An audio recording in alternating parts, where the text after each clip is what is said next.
हरिराम नामक व्यक्ति शहर की एक छोटी सी गली में रहता था। वह एक मेडिकल स्टोर का मालिक था। सब दवाइयों की उसे अच्छी जानकारी थी। 10 साल का अनुभव होने के कारण उसे अच्छी तरह पता था कि कौन सी दवाई कहाँ रखी है। वह इस पेशे को बड़े ही शौक से, बहुत ही निष्ठा से करता था। दिन ब दिन उसकी दुकान में सदैव भीड़ लगी रहती थी। वह ग्राहकों को उनकी जरूरत की दवाइयाँ बहुत सावधानी और इत्मीनान से देता था। पर उसे भगवान पर कोई भरोसा नहीं था। वह एक नास्तिक था। भगवान के नाम से ही वह चिढ़ने लगता था।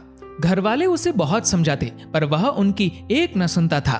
खाली वक्त मिलने पर वह अपने दोस्तों के संग मिलकर घर या दुकान में ताश खेलता था। एक दिन उसके दोस्त उसका हालचाल पूछने दुकान में आए और अचानक बहुत जोर से बारिश होने लगी। बारिश की वजह से दुकान में भी कोई नहीं था। बस फिर क्या, सब दोस्त मिलकर ताश खेलने लगे। तभी एक छोटा सा लड़का उसकी दुकान में दवाई लेने पर्ची लेकर आया। उसका पूरा शरीर भीगा था। हरिराम ताश खेलने में इतना मशगूल था कि बारिश में आए हुए उस लड़के पर उसकी नजर नहीं पड़ी।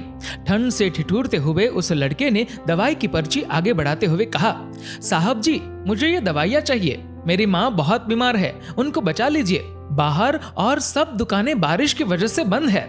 आपकी दुकान को देखकर मुझे विश्वास हो गया कि मेरी माँ बच जाएगी। ये दवाई उनके लिए बहुत जरूरी है। इसी बीच लाइट भी चली गई और सब दोस्त जाने लगे।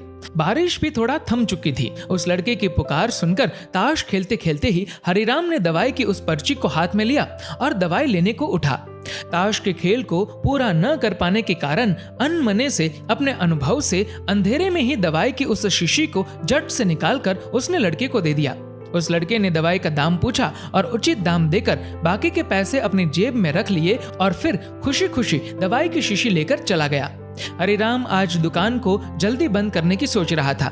थोड़ी देर बाद लाइट आ गई और वह ये देखकर दंग रह गया कि उसने जिसे दवाई की शीशी समझकर उस लड़के को दिया था, वह चूहे मारने वाली जहरीली दवा है, जिसे उसके किसी ग्राहक ने थोड़ी ही देर पहले लौटाया था। और ताश खेलने की धुन में उसने अन्य दवाइयों के बीच ये सोचकर रख दिया था कि ताश की बाजी के बाद फिर उसे अपनी जगह पर वापस रख देगा।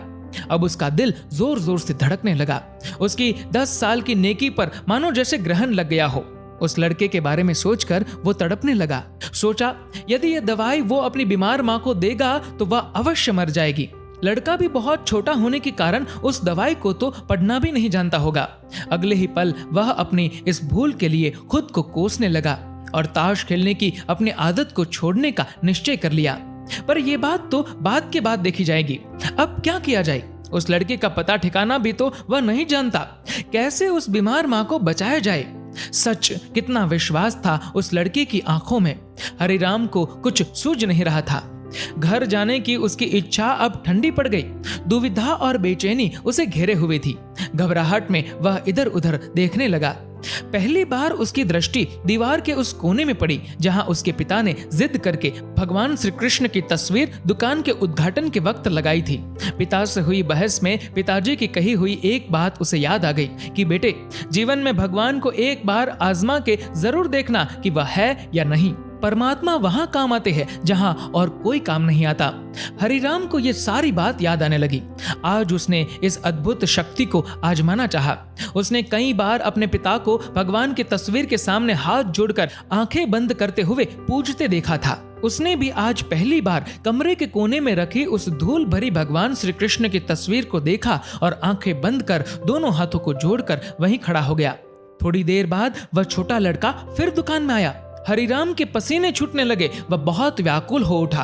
पसीना पोंछते हुए उसने कहा, क्या बात है बेटा, तुम्हें क्या चाहिए? लड़के की आंखों से पानी छलकने लगा। उसने रोते रोते कहा, बाबूजी, बाबूजी, माँ को बचाने के लिए मैं दवाई की शीशी लिए भागे जा रहा था। घर के करीब पहुंच भी गया था। बारिश की वजह से आंगन में पानी भरा हुआ था और मैं फिसल गया। दवाई की शीशी भी गिरकर टूट गई। क्या आप मुझे वही दवाई की दूसरी शीशी दे सकते हैं बाबूजी? लड़के ने उदास होकर पूछा। हाँ हाँ, क्यों नहीं, हरिराम ने राहत की सांस लेते हुए कहा। लो ये दवाई।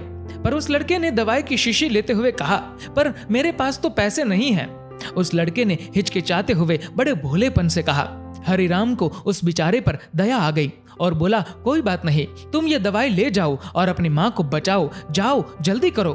और हाँ, अब की बार जरा संभल के जाना। लड़का अच्छा बाबूजी कहकर वहां से चला गया। अब हरिराम की जान में जान आई। भगवान को धन्यवाद देते हुए अपने हाथों से उस धूल भरी तस्वीर को लेकर अपनी धोती से पोंछने लगा और अपने सीने से लगा लिया। अपने भीतर हुए इस परिवर्तन को वह पहले अपने घर वालों को सुनाना चाहता था। जल्दी से दुकान बंद करके वह घर को रवाना हुआ। उसकी नास्तिकता की घोर अंधेरी रात भी अब बीत गई थी और अगले दिन की नई सुबह एक नए हरिराम के स्वागत में तैयार थी। इंसान का नसीब उतनी बार बदलता है जितनी बार वह ईश्वर को याद करता है।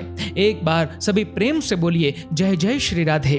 दोस्तों, इस वीडियो को लेकर आपकी क्या राय है नीचे कमेंट करके जरूर बताएगा। और अगर आपको ये वीडियो अच्छा लगा हो तो इस वीडियो को लाइक करेगा, ज्यादा से ज्यादा लोगों तक शेयर करेगा। और ऐसी ही और भी इंस्पिरेशनल वीडियोस के लिए सब्सक्राइब करें हमारे यूट्यूब चैनल को और फेसबुक पर फॉलो करें हमारे पेज को। धन्यवाद।